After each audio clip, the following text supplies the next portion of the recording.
Yo, je voulais vous parler d'un petit tool que j'utilise depuis plusieurs mois maintenant, ça doit bientôt faire un an.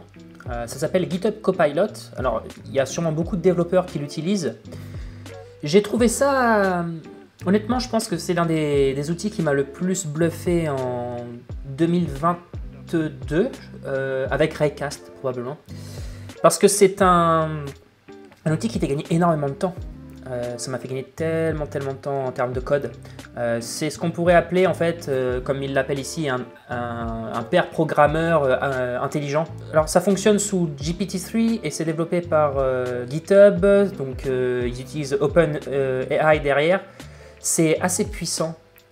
Alors juste pour l'anecdote, en fait, ce qu'ils ont fait en GitHub, c'est qu'ils ont pris à peu près tous les repositories publics sur lesquels ils avaient accès. Et ils ont tout balancé ça dans un super ordinateur. Alors je pense qu'il y avait des terras de données. Ça leur a coûté, d'après les estimations que j'ai pu avoir dans une vidéo YouTube, je crois 5 millions d'euros. Et pour traîner le modèle de GPT, ça leur a pris à peu près un mois, plusieurs semaines.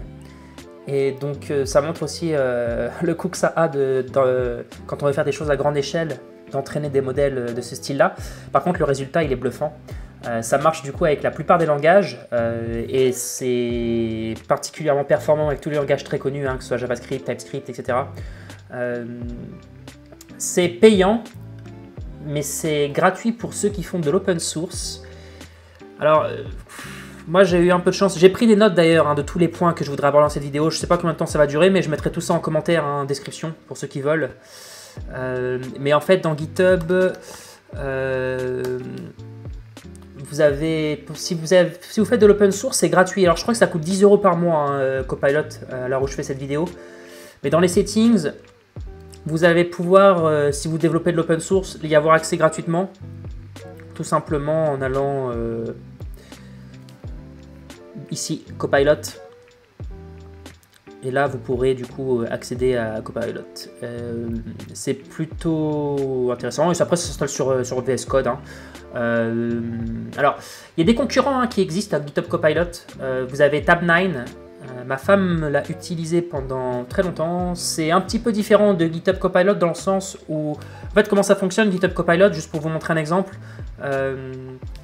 Imaginons par exemple que l'on décide de... On va être en train de coder différentes fonctionnalités dans notre produit. Et on va avoir plein de suggestions qui vont apparaître. Mais par exemple, function qui retourne la date d'hier.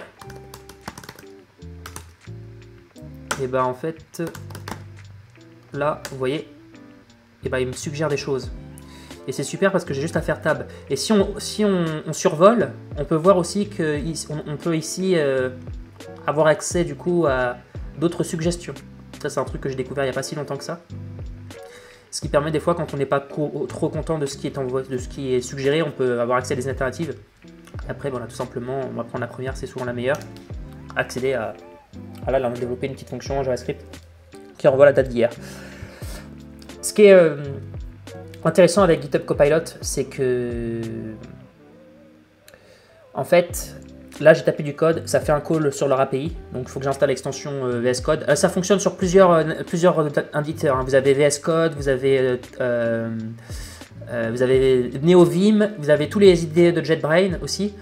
Et ce que ça fait, c'est que du coup, ça fait un call vers leur serveur, et puis après, derrière, ça fait sa tambouille, et puis ça nous envoie une suggestion, et voilà, là, c'est ce qu'on voit. Du coup, il y a bien un transfert de code qui est fait de notre ordinateur vers GitHub, vers les serveurs de GitHub. Alors, il y a plein de... Ils ont fait tout un tas de documentation sur la privacy pour ceux qui veulent. Je mettrai même un lien dans la description. Mais bien évidemment, il y a forcément un développeur qui a accès au code. Ce qui est intéressant, c'est que par contre, avec des trucs comme Tabnine, le modèle, il est run en local. C'est-à-dire qu'on va pouvoir tout simplement... le code, il reste sur notre ordinateur. C'est pour ça aussi que certaines personnes utilisent Tabnine, pour des raisons de privacy. Moi, j'ai jamais testé. Je suis un très grand fan de GitHub et de ce qu'ils font. Donc honnêtement, bon, allez, on va tester GitHub. Le lien pour accéder, vous installer le plugin. Ce qui est intéressant aussi, c'est que c'est très centré sur le script. Alors, je vais vous montrer un peu moi, comment j'utilise dans mes projets et là où ça m'a aidé énormément. mais ce qu'il faut comprendre, c'est que par exemple, attendez, je vais vous ouvrir un de mes projets. Il va pouvoir nous suggérer différentes choses parce qu'il est intelligent, il va regarder ce qu'on a fait ailleurs dans notre script. L'avantage de ça, c'est que du coup, on a quelque chose de très contextualisé où il va apprendre tout simplement des lignes précédentes. Par contre, c'est totalement isolé, c'est-à-dire qu'il ne va pas analyser, les fichiers ne sont pas reliés entre eux. C'est pas parce qu'on a fait quelque chose dans un fichier externe qu'il va tout simplement intelligemment nous le suggérer faire la liaison en fait, entre le fichier dans lequel on est et l'autre script. Sauf si on fait un import. Si des fois, quand il y a des imports de fichiers, du coup là, il arrive à savoir quelle fonction il peut utiliser, etc. Et du coup, nous faire des suggestions qui sont absolument bluffantes. Hein. Il faut aussi le guider. Bien évidemment, c'est pas des fois, ça fait des bêtises. Donc, c'est plus un truc à voir comme un petit peer programmeur. En fait, on va guider le soft. Si vous n'êtes pas familier avec un langage, je dirais que c'est quand même assez pratique. J'ai même vu un mec sur YouTube, il a fait un jeu en Go, sans connaître vraiment grand chose en Go, avec le terminal, et avec GitHub Copilot, il a tout simplement kiffé et il a fait son truc, il n'a rien fait, quasiment. C'est très intéressant aussi pour les regex. Par exemple, si on revient dans ce fichier-là, par exemple, une regex qui check si c'est un email, voilà. Là en fait il va nous faire une fonction et voilà, il m'a sorti la regex propre qui fait un email. Hein. Après je peux juste prendre ça, etc. Ça c'est vraiment très cool. Et puis c'est pareil, hein, là si je hover, il me resuggère encore d'autres types de regex. Donc moi, les regex, c'est un truc où j'ai pas une très bonne mémoire. Donc, en scrapping, ça peut être assez cool d'avoir accès à ça sous la main. C'est très pratique pour ça. Il est aussi très pratique pour les dates, tous les dates JavaScript. Avec comme c'est assez mal fichu la page pour faire des dates en JavaScript. Même avec Luxon, il est assez intelligent, il arrive à deviner et à nous faire des trucs bien. Alors par contre, il faut quand même, ça marche avec tous les types de langues, mais il faut quand même taper en anglais. Hein. Je recommande de taper en anglais. Moi, ça me fait gagner à peu près 5 à 20 minutes par jour, ce qui est quand même assez significatif. Et du coup, je paierais les 10 € facilement si je devais payer GitHub Copilot. Puis rend en fait mon expérience de développeur bien plus agréable. Ça, c'est un truc qui est vraiment cool. Ce qu'on appelle la DX, Developer Experience. Et ça a du coup un impact assez puissant sur ta productivité parce que tu utilises un outil qui te simplifie la vie, qui te rend les choses plus agréables, donc qui va te faire travailler sur un sujet beaucoup plus longtemps. Ça permet aussi il est assez intelligent quand même hein, quand on met certains frameworks, je pense à des frameworks comme Adonis, Laravel, etc. Spring, tous ces frameworks-là, il a beaucoup de contexte, donc il va être capable de nous suggérer des choses des fois qui sont totalement pertinentes pour le framework. Alors c'est pas toujours le cas, il faut quand même le guider, mais du coup on check moins souvent la doc. Je sais que c'est un truc que j'ai bien aimé. Alors ça c'est pour les avantages, hein, je vous les lis au fur et à mesure. Je les ai au-dessus de mon écran là. Ce que j'aime bien en fait avec GitHub Copilot, c'est que si on veut totalement cerner la puissance de l'outil, il va falloir écrire quand même des commentaires. Et ce qui va nous amener à avoir un code qui va être souvent très commenté. Surtout sur des algorithmes assez compliqués.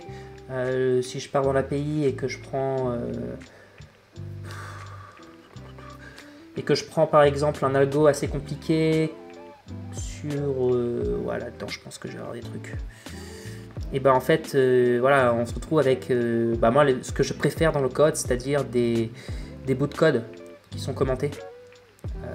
Et tu vois, là, is it the current day? Ça, je suis sûr que c'est GitHub Copilot qui me l'a suggéré. Et ou je l'ai peut-être guidé. Donc en fait, on met des commentaires, derrière, il nous suggère les bons trucs. Et puis après, voilà quoi, hein, on gagne du temps. Pour peu qu'on sache ce qu'on fait quand même derrière.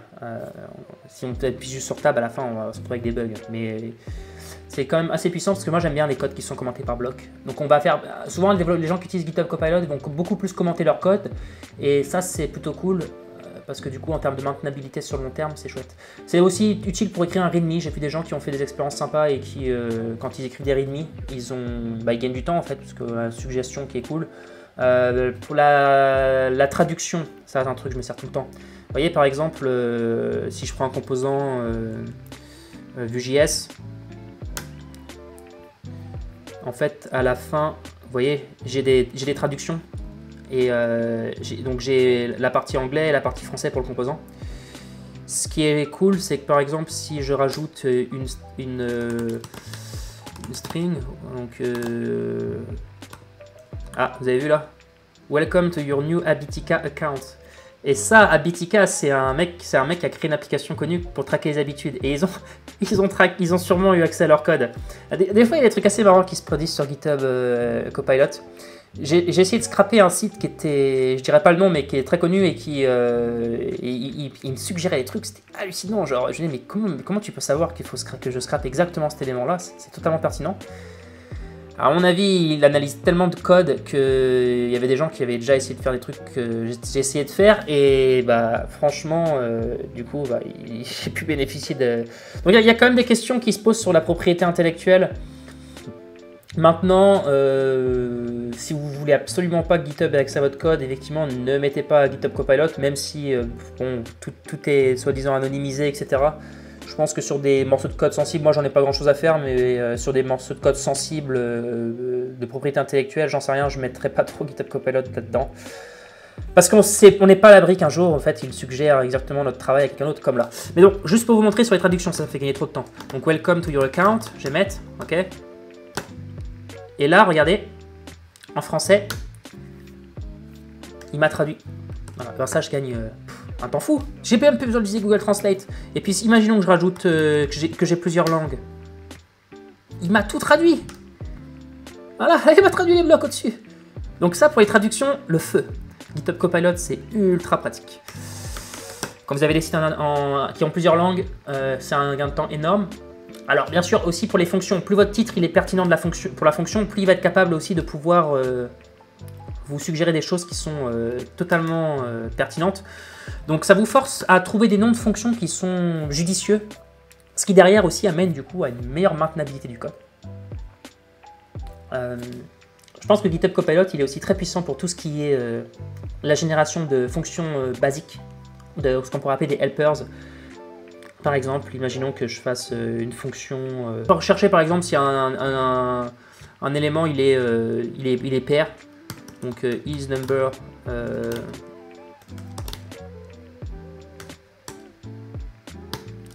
Odd. Voilà, il va regarder s'il est.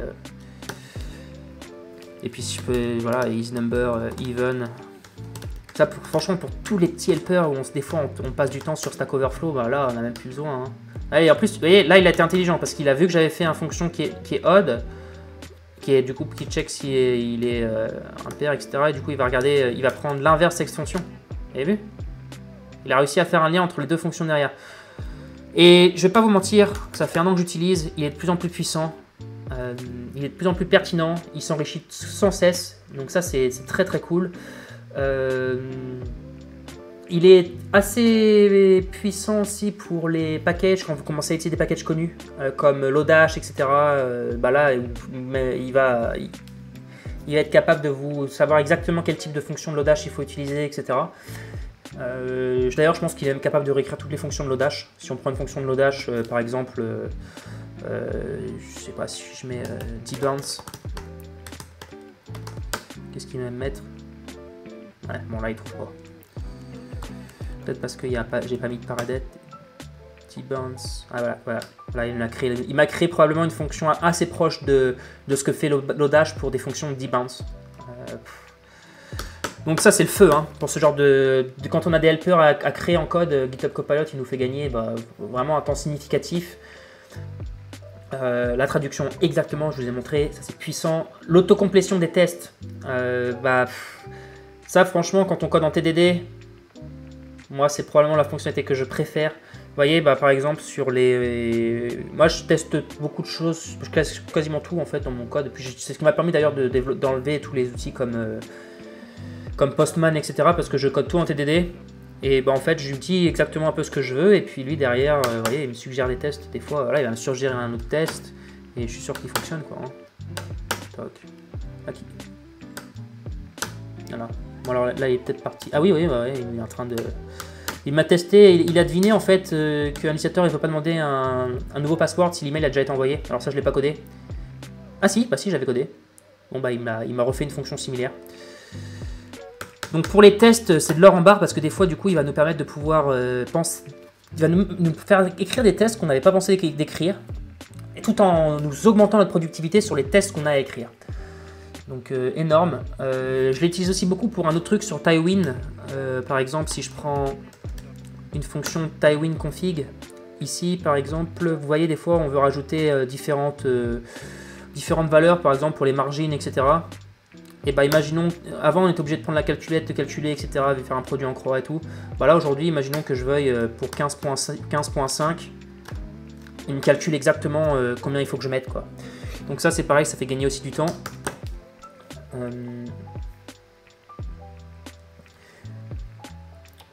Les commentaires, c'est vraiment un truc qu'il faut utiliser sur GitHub Copilot pour diriger l'outil. Hein. C'est vraiment le truc le plus... Je pense qu'on commence à bien utiliser GitHub Copilot lorsqu'on sait écrire des très bons commentaires. Je crois que c'était tout. Hein. Il n'est pas infaillible. Hein. Des fois, il fait des trucs qui ne sont pas du tout intelligents. Ou qui peuvent être, par exemple, des atteintes de sécurité. Je pense à quelqu'un qui tape du SQL.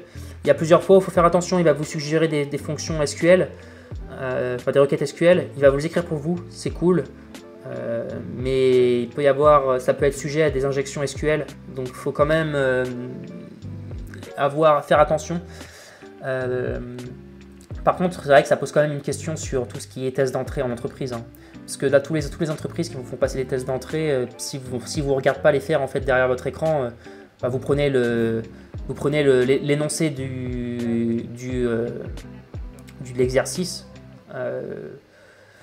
et puis vous le tapez en commentaire.